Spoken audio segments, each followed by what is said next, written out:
Hello everyone, thanks for watching. In this reading, I'm going to use my Zen Osho deck to ask about the personal challenge that we will face in the first week of August. And this is a reading for all signs, so let's see what the cards have to say.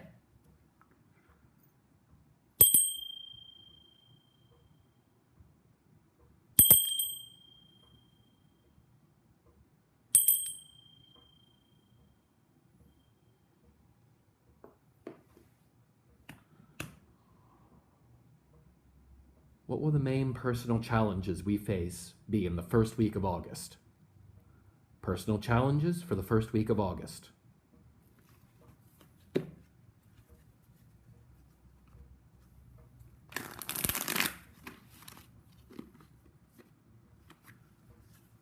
Personal challenges for the first week of August.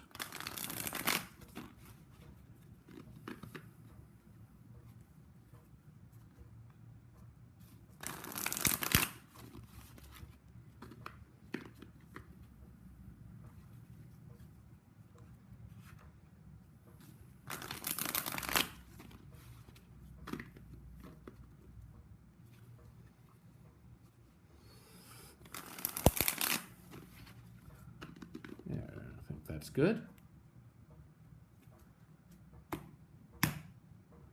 What are the personal challenges we'll face in the first week of August?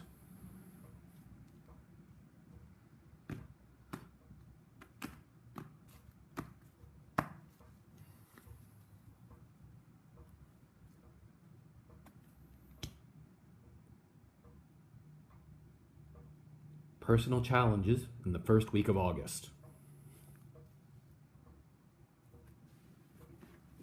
Let's see what the cards say.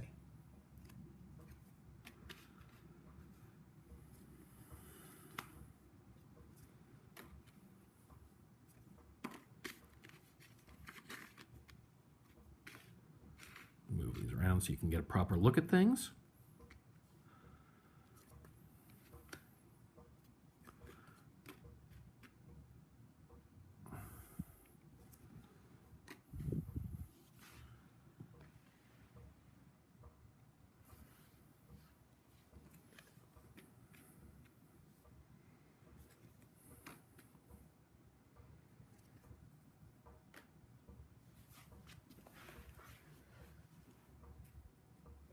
So, at the center of this reading, we have here sorrow, sadness, despair, being trapped by your own ideas, being walled in to where it seems like the only thing to do is to sit and cry.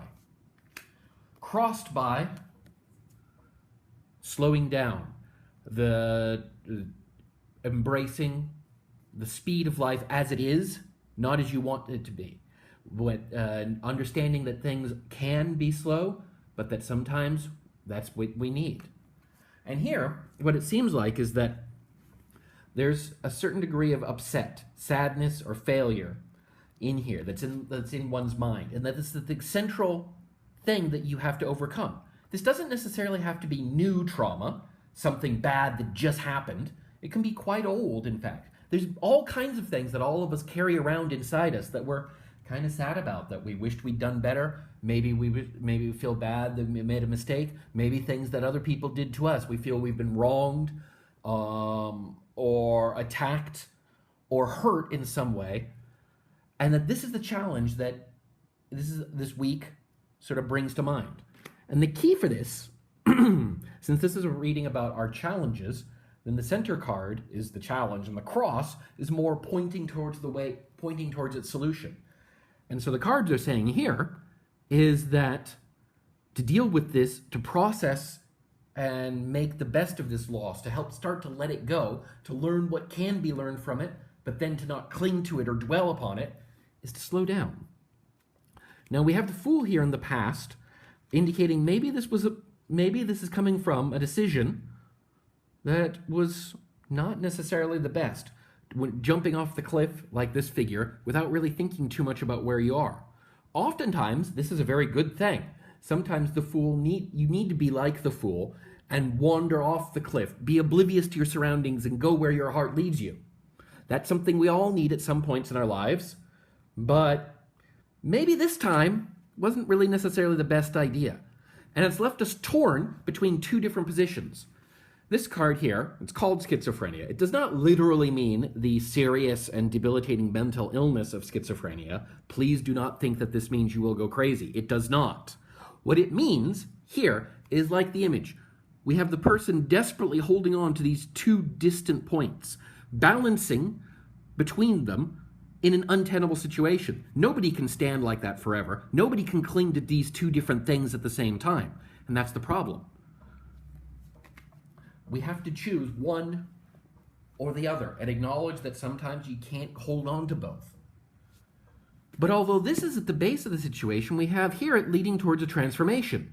That by climbing up, abandoning one of these positions and climbing up out of it, by slowing down to accept the problem and understand its nature, it will lead to a transformation. This person here, we've got the burning hair and all the different symbols and whatnot of spiritual power and growth and development. This person is no longer an ordinary individual, but is an enlightened figure. But that this transformation, in turn, letting go of this sorrow and just kind of slowing down, and relaxing about it a bit, is going to put us on the outside a little bit.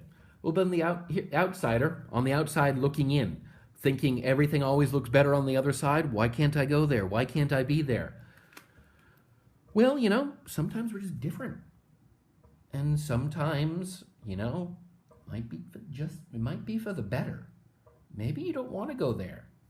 If you've truly improved, if you've truly processed some of these lessons and embarked on your own journey, then maybe it's for the best, because you're not in there, because you're different now.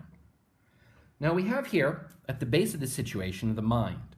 So I'm getting this is the general sense here between all these cards working together, is that there was some decision we made in the past that has left us feeling bad about it. We feel bad about this past decision. We feel that we did something wrong, that we made a mistake. And it's in our heads, though. The thing is, what's in the past is in the past. It's not coming back. And the only thing that keeps us there is when we think about it, when we get trapped in our mind and cling to it. Here, in fact, this situation, we could be thinking about this as the past and the future, or the past and the now. And this person is desperately holding on to both, cannot let go of the past, and instead endlessly reworks them in the mind. But the people around us are going to help us to come to an understanding about this situation. Going to help us to realize that, hey, it doesn't matter so much. We can move on from this. Now, this is not going to be a sudden dramatic breakthrough here. This is in the hopes and fears category. And I think the breakthrough in this case is something that we'd all be hoping for. The person here powering through the brick wall with the pure force of her spirit. We all might like that, to just crush these negative feelings and see the way through them, then they'd all disappear in an immense blast of light. That's not how it happens, though. What the cards are telling us here is that slow down and go with the flow. We don't want to keep clinging to the past. We don't want to stay trapped in our minds, but we're not going to get past this in any dramatic way. It's just going to be by acknowledging the reality of daily life and keeping your focus on what's actually ahead of you, the people who are actually around you, the tasks and situations that are truly in the now. You just slow down, take a breath, and let things go. And then, gradually, we can work towards this transformation. Slowly, slowly, slowly floating down the river. Which is a heck of a lot better than being trapped in your own mind, broken by sorrow. Well, that's what the cards had to say today. Good luck to you.